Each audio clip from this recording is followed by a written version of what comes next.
দুপুরবেলায় ঘুমোতে যাওয়ার সময় বারবার করে বলেছিল, মা আজকে একটু মোমো খাওয়াবে? বলেছিলাম বেশ, কিন্তু মোমো বানাতে গেলে তো অনেক সময় লাগে। তাই ঘরে ছিল এই রাইস পেপারগুলো। এগুলোকে জলে ভিজিয়ে কিছুক্ষণ রেখে দিলেই কিন্তু দারুণ একটা সিড তৈরি হয়ে যায়। তাই এগুলোকে একটু জলে ভিজিয়ে রাখলাম, আর অল্প একটু চিকেন, পেঁয়াজ, ধনেপাতা, আদা, সামান্য রসুন আর একটু নুন আর তন্দুরি মশলা দিয়ে একটা মিশ্রণ তৈরি করে নিলাম। ও যেহেতু ঝাল খায় না, তাই এর মধ্যে আর কিছু ঝাল অ্যাড করলাম না। ব্যাস দেখো, পোটটা তৈরি হয়ে গেছে। এবার ওই আগে থেকে ভিজিয়ে রাখা সিডগুলোকে তুলে নিলেই কিন্তু রেডি। দেখো একদম এরকম হয়ে যায়, পাতলা পাতলা। এবার এর মধ্যে পরিমাণ মতন চিকেনটা দিয়ে একটু এপিট ওপিট করে ফোল্ড করে নিলেই হয়ে যাচ্ছে। তবে হ্যাঁ, মোমোর মতন দেখতে না হলেও কাজ চালানো যায়, আর খেতেও ভীষণ ভালো হয়।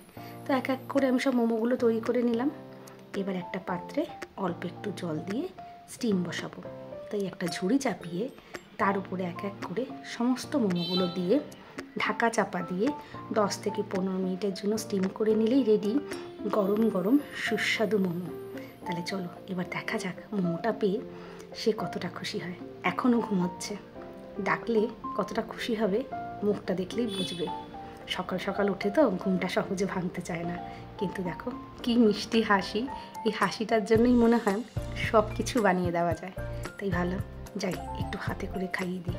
বাচ্চা যখন কোনো কিছু নিজে থেকে খেতে চায় আর সেটা বানিয়ে দেওয়ার পর সে যদি খুব ভালোবেসে খায়, এর থেকে আর বেশি কী চাই বলো।